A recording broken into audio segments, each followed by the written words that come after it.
नमस्कार, आप देख रहे हैं न्यूज 18 बिहार झारखंड का डिजिटल प्लेटफॉर्म। मैं हूं शुभे मिश्रा आपके साथ और दुनिया की खबर में आपका स्वागत है। 16 जनवरी 2026 वो दिन था जो दुनिया में एक और महायुद्ध की शुरुआत के लिए मुकर्रर हो चुका था। मध्य पूर्व एक बार फिर बड़े युद्ध के मुहाने पर खड़ा था। अमेरिका में ये चर्चा तेज हो गई थी कि राष्ट्रपति डोनाल्ड ट्रंप ईरान पर सैन्य कार्रवाई का आदेश दे सकते हैं। अमेरिकी अखबारों की रिपोर्ट्स ये बताती हैं कि ट्रंप मन बना चुके थे कि इस बार खामनेई की सत्ता को उखाड़ फेंकना है। रजा पहलवी के साथ उनकी सीक्रेट मीटिंग हो चुकी थी और ईरान में तख्ता पलट का प्लान भी रेडी था। फिर ऐसा क्या हुआ जो ट्रंप जैसे शख्स को पीछे हटना पड़ गया? दरअसल इन वक्त पर व्हाइट हाउस का रुख बदला और ईरान पर हमला टाल दिया गया। सवाल यह है कि ट्रंप ने ईरान पर हमला आखिर किसके कहने पर रोका?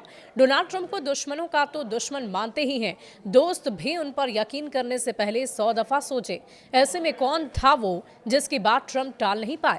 वैसे तो इसके पीछे अरब देशों की संगठित कूटनीति और क्षेत्रीय डर ने अहम भूमिका निभाई, लेकिन प्रेशर दोस्त के कहने पर भी पड़ा है। डोनाल्ड ट्रंप को सऊदी के क्राउन प्रिंस ने कॉल किया। वॉशिंगटन पोस्ट के रिपोर्ट्स के अनुसार सऊदी अरब के क्राउन प्रिंस मोहम्मद बिन सलमान ने खुद राष्ट्रपति ट्रंप को फोन कर संयम बरतने की अपील की। सऊदी नेतृत्व को आशंका थी कि अगर अमेरिका ने ईरान पर हमला कर दिया तो तेहरान की जवाबी कार्रवाई सीमित नहीं रहेगी, बल्कि वो पूरे खाड़ी क्षेत्र को अपनी चपेट में ले सकती है। सऊदी अधिकारियों का ये मानना था कि ईरान की प्रतिक्रिया अमेरिका के सैन्य ठिकान और खाड़ी देशों की सुरक्षा और खासकर एलएनजी मार्केट के लिए बड़ा खतरा बन सकती है। तेल और गैस आपूर्ति में जरा सी भी रुकावट पूरी दुनिया की अर्थव्यवस्था को हिला सकती है। सिर्फ सऊदी अरब ही नहीं बल्कि कतर, ओमान, मिस्र जैसे अहम अरब देशों ने भी अमेरिका को ईरान पर हमला न करने की सलाह दी। इन देशों का तर्क था कि ये क्षेत्र पहले ही अस्थिर है और किसी बड़े सैन्य टकराव से हालात बेकाबू हो सकते हैं। इन अरब देशों को डर था कि ईरान अगर कोने में धकेला गया तो वो सीधे अपने समर्थक गुटों के जरिए पूरे मध्य पूर्व में आग भड़का सकता है।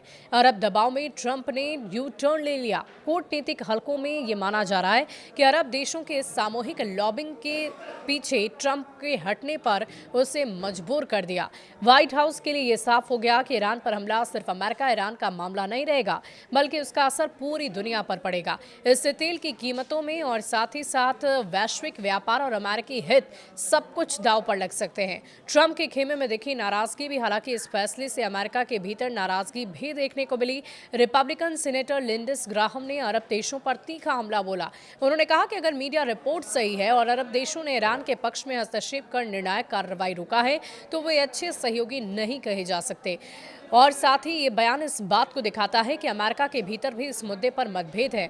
रिपोर्ट्स ये बताती है कि ट्रंप सरकार में उपराष्ट्रपति जेडी वांस ने ईरान के मसले पर ट्रंप से बहस की थी। हालांकि उसने पॉलिटिकल शिफ्ट काफी सरप्राइजिंग है, क्योंकि वो हमेशा मिडिल ईस्ट के युद्धों को टालने के लिए जाने जाते हैं। कुल मिलाकर ईरान पर हमला रोकने के पीछे सऊदी अरब की पहल, खाड़ी देशों की सुरक्षा चिंताएं, इजराइल का पूरी तैयार न होना और वैश्विक अर्थव्यवस्था पर पड़ने वाला असर सबसे बड़े कारण बने। ट्रंप का फैसला ये बताता है कि मध्य पूर्व में अब सिर्फ सैन्य ताकत नहीं बल्कि क्षेत्रीय देशों की सामूहिक कूटनीति भी अमेरिका की रणनीति को प्रभावित करने लगी है। क्या आपको भी ऐसा लगता है? हमें कमेंट सेक्शन में लिखकर जरूर बताइएगा। शुक्रिया।